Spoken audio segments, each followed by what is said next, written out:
안녕하세요. 사랑하는 브릿지 성도 여러분들. 오늘도 브릿지 라디오로 찾아온 이호한 전도사입니다. 네, 오늘도 옆에 김성찬 목사님 계시는데요. 네, 목사님 인사해 주시죠. 네, 반갑습니다, 여러분.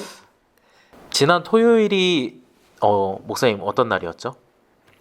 어, 날짜만 이야기해 주시면 될 것 같습니다. 6월 25일. 6월 예. 25일이었죠. 네, 아무래도 6월을 우리가 이제 6.25도 있었고 여러 우리나라를 지키셨던 호국 영령들을 위로하는 달, 호국 보훈의 달로서 지키고 있는 거를 문득 맞습니다. 저희가 떠올리게 되는 한 주였습니다.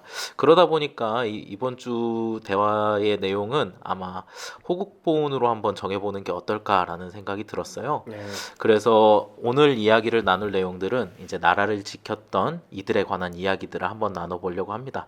특별히 뭐 여러 가지 이야기들이 있겠지만 뭐 역사적인 이야기나 이런 딱딱한 이야기들보다는 조금 이제 들으시는 성도님들께서도 쉽게 접근하실 수 있을 만한 것들이 아마 영화가 아닐까라는 생각을 좀 해봤어요. 네. 그래가지고 이제 나라를 지켰었던 분들의 이야기들을 오늘 이제 대표적인 영화 한 두 가지 정도를 여러분들에게 소개해드리고 네, 이야기를 나눠보는 시간을 가져보려고 합니다. 네, 그럼 목사님께 먼저 한번 질문을 드려보고 싶어요. 네. 목사님은 이제 호국보훈, 뭐 나라를 지킨다 이런 의미에서 생각을 해봤을 때 딱 떠오르는 영화가 혹시 있으실까요? 저는 예전 이제 조금 오래된 영화 중에서는 뭐 태극기 휘날리며 그쵸. 대표, 명작이죠. 대표적인 뭐 그런 이제 한국 전쟁 얘기가 있고요. 또 요것도 조금 오래된 영화긴 한데 그 고지전 혹시 보셨나요? 네. 고지전 너무 재밌게 네, 봤었습니다. 고지전. 네. 고지전은 물론 이제 저는 이제 전쟁 영화를 좀 즐겨 보던 편이었거든요. 근데 고지전은 이 촬영 기법부터가 이전의 한국 전쟁 영화하고는 대단히 많이 달랐다라는 개인적인 그런 생각들이 있었고요. 네. 갑자기 고지전 하시니까 옛날 생각이 잠깐 나는데, 네네. 제가 이제 이게 2011년도 작품이잖아요. 네네, 맞아요. 근데 제가 그때는 인도에 있었어가지고 못 봤었는데, 인도를 갔다 와가지고 이제 예전에 다니던 3.1교회를 갔더니 그 팀에 고지전에 출연했었던 친구가 있더라고요. 영화에? 그래가지고, 예. 예. 이제 때마침 저랑 동갑이기도 해가지고 막 이야기를 나누다가 자기가 영화 배우고 이 작품에도 나왔었다 해가지고 봤었는데 너무 진짜 영화 자체가 영상미가 목사님 말씀하셨듯이 되게 신선하고 네. 그리고 되게 기법이 멋있게 달라요. 예, 예. 멋있게 찍혔다라는 거를 그때 처음으로 느꼈었는데 예, 저는 그런 갑자기 뜬금없는 예. TMI지만 예전에 그 이 영화에 대한 리뷰를 하는 그 한 예능 프로그램을 제가 본 적이 그쵸. 있었는데 그때 이제 그 소품이라든지 아니면 장소 이런 무대라든지 이런 것들을 디자인하는 감독님이 나오셔가지고 이제 뭐 이런저런 얘기들 막 나누는 걸 제가 본 적이 있는데 굉장히 신경을 많이 썼더라고요. 그러니까 제작비가 굉장히 많이 들어간 영화죠. 그런 데 비해서 좀 흥행을 했나요? 이 영화가? 제가 알기로는 딱히 그렇게까지 흥행을 했었던 영화는 아니었다라고 들었습니다. 뭐 사실은 뭐 신하균 씨라든지 뭐 고수도 나왔었고 고수도 나오시고 그리고 또 뭐 이재훈 그 그러니까 어린 시절에 이재훈 그쵸. 씨가 나오는 그 사실 라인업은 사실 지금 놓고 보면은 뭐 창창하죠. 그 좋은 분들이 나오셨는데 저는 이 고지전을 이제 개인적으로 보면서 가졌던 생각이 뭐였냐면 어쨌든 이 주인공이 처음에 그 고지에서 막 전쟁하고 있는 거기로 이제 자대 배치를 받지 않습니까? 네네. 근데 와가지고 뭐 이런저런 막 여러 가지 에피소드가 있지만 결국에 이제 영화가 흘러가면서 곧 정전 협정을 하게 된다. 그쵸. 그리고 이 정전 협정을 하게 되어서 모두가 좋아하는데 음. 갑자기 이 사람들에게 청천벽력 같은 얘기가 명령이 떨어지잖아요. 그쵸. 남은 시간까지 조금이라도 더 많은 고지를 탈환해야 되고 조금이라도 더 많은 땅을 차지해야 된다라는 네네네. 그런 이제 상부의 명령을 받지 않습니까? 여기서 막 거기서 사람들이 갈등하고 저는 이제 이 영화를 딱 보면서 가졌던 생각이 뭐냐면 그 정전 협정이란 건 어쨌든 평화가 시작된다는 거잖아요. 그렇죠. 전쟁이 있고 싸움이 있고 서로를 죽이는 일이 있다가 정전 협정이라는 거는 이제 전쟁이 끝난다. 서로를 죽이는 일이 끝난다. 이제 우리에게 평화가 임할 거다라고 얘기하는 거잖아요. 그렇죠. 그런데 그 정전 협정이기까지 조금이라도 더 죽여라. 조금이라도 더 뺏어라. 라고 그쵸. 얘기하는, 그러니까 어쩌면 이 인간 안에는 평화가 아닌, 그러니까 평화를 원하고 있지 않다라는 그 마음, 아주 인간의 그 원초적인 그 악의 본능이 있다라는 걸 아주 잘 보여주는 영화였던 것 같아요. 그래서 뭐 저희가 요즘에도 계속해서 뭐 통일에 대한 것들 솔직히 뭐 희망적이진 않지만 완전히 우리가 그런 마음을 포기한 건 아니잖아요. 그렇죠. 통일을 여전히 생각하고. 염원하고 있고 생각하고 있지만 이 고지전을 통해서 저희들이 한번 알 수 있는 거는 정말 우리가 원하는가, 그 평화를 정말 원하는가, 우리 안에 이 마치 이 고지전에 나오는 것처럼 정전협정 하기 전까지 조금이라도 더 빼앗고 조금이라도 더 죽여라라고 하는 그런 인간의 악한 마음이라 해야 될까요? 그런 것은 혹시 우리 가운데 존재하지 않는가? 이런 것들은 좀 우리가 한번 생각해 볼 수 있는 것 같아요. 저도 개인적으로 조금 이제 네. 목사님 말씀하셨던 그 부분이 이제 그 딱 12시간 남았으니까 네. 너희들이 앞에 있는 고지를 뺏어야 네, 된다라고 이제 높은 사람이 와가지고 맞아요. 이야기하는 그 장면에서 그 이제 그 배경에 나오는 사람들의 얼굴 표정들이 저는 보이더라고요. 그 어떤 사람은 되게 참담한 심정, 네. 어떤 사람은 흔히들 멘붕이라고 표현하죠. 네. 멘탈이 붕괴된. 한편으로는 이제 그 배경이 되는 부대가 아무래도 상관을 총으로 쏴서 죽였던 맞아요. 그런 이제 부대다 보니까 네. 그런 것들이 또 일어나나라는 그런 생각도 들기도 하고 보면서 되게 인물 하나하나에 대한 묘사를 되게 신경을 많이 썼구나라는 생각이 맞아요. 많이 들더라고요. 근데 사실 뭐 저나 전도사님 같은 경우는 전쟁을 겪어보지 못한 세대지 그렇죠. 않습니까? 네. 근데 그런 어떤 세대가 이런 어떤 전쟁의 어떤 스토리를 담은 영화를 통해서 어쨌든 간접적으로든 우리가 전쟁의 참상이라든지 이 전쟁이 가져다주는 어마어마한 이 그런 아픔들을 우리가 그나마 이렇게 짐작해 볼 수 있는 그런 것들은 저희들에게 좋은 것 같습니다. 저도 그 부분에 있어서는 좀 동의하는 게 인터넷을 하다 보면은 젊은 세대들이 그런 표현을 많이 쓰는 경우들이 있어요. 네. 만약 예를 들어서 북한에서 미사일을 쐈다. 네. 그러면 막 갑자기 뜬금없이 전쟁하자 이야기가 나오고 막 네. 전쟁에 대해서 되게 쉽게 생각하는 쉽게 생각. 경우들이 있는데 영화를 보면서 약간 어떻게 보면 조금 잔인할 수도 있고 그러니까 이제 극 중에서 이재훈이 막 모르핀에 중독돼 가지고 맞아요. 모르핀이 없이는 계속 이제 머릿속에서 자꾸 허황된 망상을 하고 이런 것들이 이제 영화 속에서 등장하는 걸 보면은 PTSD라고 그러잖아요. 예, 외상후 스트레스 네, 외상후 스트레스 장애. 네. 전쟁을 다녀오신 분들은 빠지지 않고 생기는 것 같더라고요. 그만큼 진짜, 처절한 상황인데 네. 그거를 너무 쉽게 생각하는 세대에게 오히려 이런 이런 거를 것들이, 보여줌으로써 정말 일어나서는 안 되고 평화가 얼마나 소중한 것인지를 한 번 더 깨닫게 되는 저는 개인적으로 그런 점에 있어서 또 좋은 영화이지 않았나라는 생각이 듭니다. 그 제가 전쟁 지금 얘기하니까 좀 저희들이 또 생각해 볼 수 있는 게 하나 있을 것 같은데 저희가 저희 기독교 역사 안에서도 네네. 전쟁을 또 빼놓을 수 없잖아요. 네, 성경에서도 전쟁 얘기가 많고 수많은 이야기들이 있죠. 네.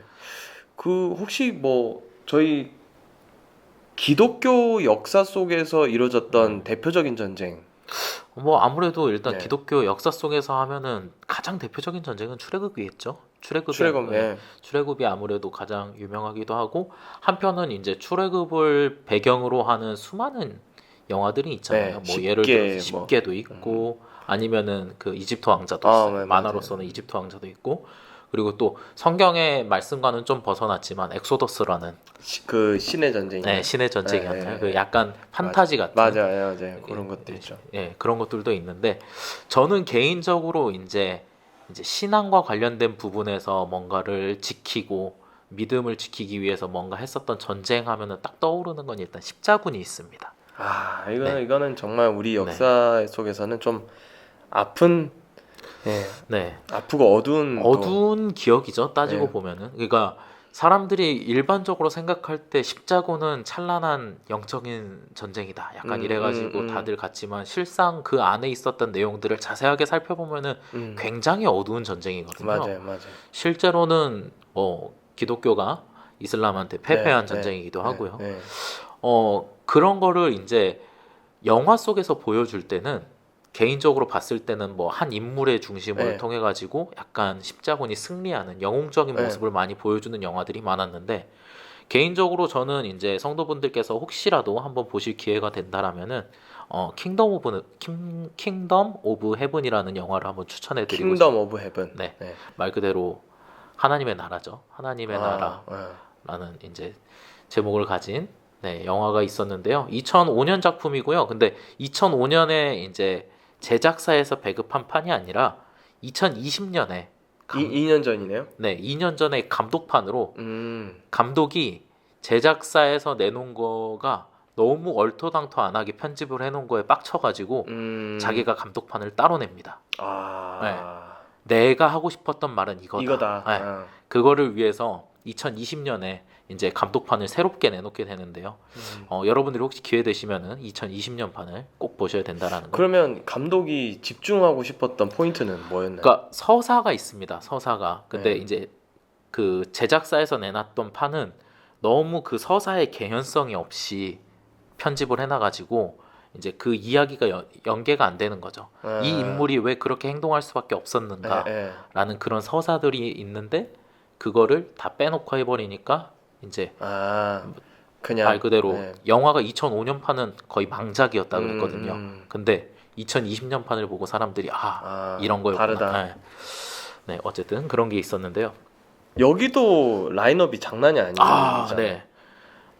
고지전을 앞서서 이야기할 때 저희가 어마어마하다 했었는데 킹덤 오브 헤븐은 더합니다. 여기는 정말 장난 아닙니다. 뭐 흔히들 뭐 많이 알고 있는 반지의 제왕에서 레골라스 역으로 나왔었던 올랜드 블룸도 나오고요. 또 그 테이큰이었죠. 테이큰에서 액션에 거의 뭐 액션에 있어서는 거장이죠. 리암 니슨도 나오고 또 에바 그린이라는 아주 예쁜 여자 배우도 나오고요. 엄청 캐스팅도 화려하고 그 캐스팅이 된 배우들 하나하나가 다 연기를 워낙 잘하기 때문에 뭐 고지전과 마찬가지로 이제 심리 묘사나 이런 부분에 있어서도 굉장히 잘 표현된 모습들을 볼 수 있습니다. 뭐 간단하게 설명을 드리면은요, 이제 십자군 전쟁을 배경으로 하는데 이제 한 영주의 사생아가 있었습니다. 영주의 사생아가 있었는데 자기가 영주에 사생한지도 모르고 평민으로 살아가고 있었는데 어느 날 이제 아버지가 자기를 찾아오는 거죠. 그래가지고 네가 영주의 아들이고 내 뒤를 이어받아서 예루살렘 근처에 있는 땅에 영주가 되어라 하고 데리러 온 거죠. 근데 아버지가 이제 같이 데려가는 길 가운데 죽습니다. 그래가지고 이제 우여곡절 끝에 이제 겨우겨우 예루살렘에 도착해가지고 예루살렘 왕을 만나고 영주가 되네요. 영주로서 인정을 받게 되는 거죠. 근데 앞서서도 이야기했듯이 평민의 생활을 했다 보니까 일반적인 영주들과 다른 모습을 보여주는 거죠. 다른 영주들은 굉장히 권위적인 모습을 보여주고 막 착취하고 약탈하고 이러는 모습에 반해서 평민들에게 다가가기도 하고 또 한편으로는 이제 백성들을 지키려고 하는 어떻게 보면 소모품으로서 백성들을 이용하는 게 아니라 그리고 예루살렘이라는 그 지역 자체가 주변에 아무래도 무슬림 국가들이 많았었기 때문에 종교적으로도 기독교인만 있었던 곳은 아닙니다. 그 영지 안에서도 이슬람인들도 있고 기독교인도 있고 이슬람인도 있고 뭐 이집트 사람도 있고 다양한 사람들이 왔다 갔다 하면서 지내는 곳이었던 거죠. 그렇기 때문에 어떻게 보면은 기독교인들만을 우대하고 다른 종교를 가진 사람들을 차별할 수 있었는데 그런 모습을 보이질 않는 거죠. 공평하게 사람으로서 대하고 그런 모습을 보고 왕이 굉장히 이 사람의 모습을 좋게 봅니다. 그때 당시에 이제 왕이 이제 문둥병자였어요. 흔히들 이제 우리가 말씀에서도 볼 수 있듯이 저주받은 병이다. 그때 당시 중세 시대는 더했었고요. 그러다 보니까 이제 후계자도 없는 상황에서 왕의 동생이 이제 여동생이 하나가 있었는데 이쪽을 통해 가지고 자기 후계가 없으니까 이제 왕을 세워야 되는 상황이었던 거죠. 근데 그 왕의 여동생의 남편이 워낙 폭군이고 그런 모습을 보다 보니까 이 주인공 발리앙이라고 부르는 이 사람의 모습을 조금 더 좋게 봤었던 왕이 네가 왕이 되라라고 권하는데 이 사람이 이제 영화를 보시다 보면은 자기 안에 눌린 점들이 많아요. 굉장히 이제 초반에 보면은 자기 아내가 자살했던 장면도 나오고요. 그래가지고 여러 가지 자기 안에 있는 죄의식이나 이런 것들 때문에 왕이 되지 않습니다. 그래가지고 어쩔 수 없이 이제 그 기독교를 박해하는 굉장히 강했었던 공주의 왕의 여동생의 남편이 왕이 되는 상황이 오는 거죠. 그러다 보니까 결국은 이슬람과의 충돌은 피할 수가 없게 되고, 네, 결국은 예루살렘을 뺏기게 되는 이제 그런 수순으로 가게 되는데 그 와중에도 이 주인공은 끝까지 살아가지고 기독교인들을 보호하고 유럽으로 다시 데려가는 것까지의 역할을 감당하게 되는 어떻게 보면은 이것도 영웅의 서사기는 한데 네, 조금은 다른 그러니까 기존의 영화들이 십자군은 다 승리하는 모습을 보여주는 거에 비해서는 그리고 그렇게 한 게 되게 정당했고 네, 그렇게 정당했고 되게 잘한 것으로 그렇게 이렇게 표현했던 묘사를 했던 방법에 것에 비해서는 여기서는 그들 조금 또한 다른 시각으로 네, 약간 다른 시각으로 보여주는 점에 있어서 특히 우리 안에서 약간 그런 부분에 있어서도 조금 새로운 시각을 열어주는 것 같아요. 흔히들 이제 무슬림 하면은 저희 안에서도 그런 게 있잖아요. 무슬림 하면 왠지 꺼려지고 특히 이제 저희 안산 같은 경우는 외국인 노동자들도 많기 많으시죠. 때문에 예. 쉽게 다가가기 어려운 존재라고 생각될 수 있는데 같은 사람으로서 대해야 되고 또 한편으로서는 우리가 신앙인으로서 그들 또한 품어줄 수 있어야 하는 관용을 가진 존재로서 행해야 된다라는 모습을 영화 가운데서 볼 수 있어서 좋았던 것 같습니다. 어쨌든 이 십자군 전쟁이 저희들이 되게 뭐라 해야 될까요? 좀 어두운 역사의 한 부분으로 저희들이 그렇죠. 생각하는 이유가 뭐냐면 네. 그 저는 이제 책으로만 봤을 때는 뭐 진짜 말 그대로 방패 같은 데다가 십자가 그려져 있잖아요. 네. 그래서 이제 가가지고 약한 사람들 앞에 가가지고 십자가 뻔히 보여주면서 믿을 거냐 안 믿으면 그냥 바로 그 자리에 죽여버리고. 그러니까 저희들이 이것을 되게 이제 후회하고 또 어두운 부분으로 바라보는 것이 사실 저희가 믿고 있는 이 기독교, 그리스도교의 핵심은 십자가 신학이잖아요. 그렇죠. 근데 그 십자가 정신이란 거는 어쨌든 누군가를 위해서 누군가를 뭐 해하거나 그렇죠. 누군가의 것을 뺏거나 뭐 이런 그렇죠. 것이 아니라 우리를 희생하고 우리를 남을 낮추고. 나보다 더 낮게 여길 수 있는 네. 그런 정신이 결국에는 십자가 정신인데 십자군 정신은 대단히 그렇죠. 잘못됐다라는 것들을 저희들이 많이 반추해서 생각을 하는 것 같아요. 한편으로는 그래서 이 영화가 그런 면에 있어서 진짜 십자군이 어떤 사람들인가 그러니까 표현을 할 때 방금 이제 주인공으로 나왔었던 그 발리앙이라는 역할을 했었던 사람이 보여주는 모습이 실제로 십자군들이 해야 되는 모습이어야 되지 않을까라는 그러니까 것을 보여주는과 동시에 그 반대편에서 굉장히 잔혹하게 사람들을 핍박하고 있는 이제 그때 당시 그 사람들이 말하는 십자군의 모습을 대비시키면서 어떤 것이 옳은가라는 거는 그런 질문을 저희한테 던지는 거네. 던져주는 모습을 많이 그러면 느끼게 됐었습니다. 오늘날 살고 있는 저희들한테도 동일하게 이게 지금 바로 질문이 되잖아요. 그렇죠. 어떤 모습이 정말 신앙인의 진짜 모습이어야 되는가? 그렇죠. 네. 그러니까 요즘 표현을 할 때 그런 표현도 많이 하잖아요. 혐오의 시대라는 표현도 굉장히 많이 쓰지 않습니까?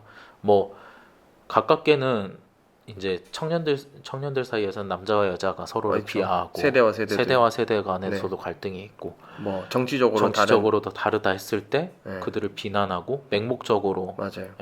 힐난하고 이러는 경우들을 보게 되는데 그게 기독교 정신이 아니다라는 거를 이 영화를 통해서 한 번쯤 다시금 깨달을 수 있을 것 같아요. 신앙인이라면은 나와 다르더라도 존중을 하고 그들마저도 품기 위해서 이제 끊임없이 자기 수련을 해야 되고 또 한편으로는 그들에게 다가갈 수 있어야 되는 모습을 예수님이 그렇게 저희들한테 오셨으니까요. 네, 그런 거를 해야 된다라는 거를 보여주는 것 같습니다. 너는 나와는 다르다라고 했을 때 그것이 결국에는 어떤 틀림에 잘못됨의 어떤 기준으로 봐야 되는 게 아니라 그냥 다름으로써 저희들이 충분히 오늘날의 현실 속에서도 많이 볼 수 있어야 된다. 저희들이 그렇게 좀 생각합니다. 그러니까 기독교는 십자가 정신이다. 십자군 정신이 십자군 아니라 정신이 아니라 네. 십자가 정신으로 네. 예수님이 우리를 위해 죽어 주셨듯이 우리 또한 그들을 위해서 나설 수 있어야 한다라는 거를 감독판이면 조금 긴가요? 깁니다. 그 이제 추천을 드리면서도 조금 이제 아. 염려스러운 부분 중에 하나인데 이게 감독판은 정말 안 잘랐어요. 거의 자르지 않고 정말로 영화로 만들기 위해서 한 거기 때문에 3시간이 넘습니다. 그래서 조금 지루하실 수 있는데 근데 또 한편으로는 서사 자체가 그렇게 지루하지 않더라고요. 저는 개인적으로 역사 쪽을 좋아해서 그런지는 모르겠는데 보면서 저는 지루하지 않게 봤었지만 혹시 또 여러분들께서 3시간이 넘는 게 부담스럽다 하시면은 제가 이제 유튜브 채널에 밑에다가 링크로 조그만하게 이제 여러 유튜버들이 리뷰를 한 것들이 있으니까 그것만 보시면 됩니다. 네. 물론 영화를 실제로 보시는 게 조금 더 재미있으실 거라고 추천을 드리고요. 네, 그게 좀 어렵다 하시는 분들은 그렇게 요약본으로라도 한번 보시는 거를 추천을 드립니다. 네, 이상으로 이제 호국보훈의 달을 맞아서 이제 나라를 지키고 신앙을 지켰었던 그런 이들의 이야기들을 두 편의 영화를 통해서 한번 살펴봤는데요. 두 편의 영화를 보면서 조금 제가 공통적으로 느꼈었던 부분은 그건 것 같아요. 전쟁의 참혹함이 분명히 있다라는 것. 분명히 있고. 그렇기 때문에 더더욱 평화라는 것이 정말 소중하다라는 것. 그렇게 생각했을 때 이 땅의 평화로우신 예수님을 우리가 다시 한번 더 묵상하면서 살아야겠다라는 것. 우리가 또 그분의 가르침대로 이 땅의 평화를 위해서 살아가야 된다라는 것들을 저는 좀 느낄 수가 있었습니다. 목사님께서는 혹시 생각나셨던 부분들이 있으실까요? 뭐 고지전이든 네.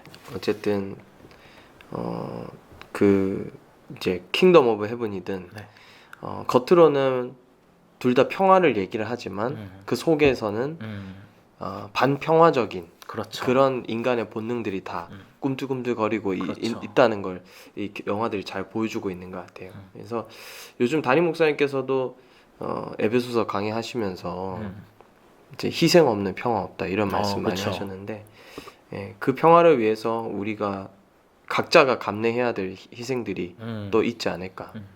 그래서 그거 발견하고 그거 위해서 정말 대가를 치를 수 있도록 또 하나님께서 우리에게 힘을 주시도록 그렇게 또 기도하며 나아갔으면 좋겠다는 생각이 듭니다. 네, 분명 우리가 어려운 일이지만 평화의 사도로서 우리가 부름받은 사람들이기 때문에 또 이번 한 주 여러분들께서 살아가는 자리에서 평화를 가져다주는, 평화를 선물로 주는 여러분들의 삶이 될 수 있기를 간절히 바라겠습니다.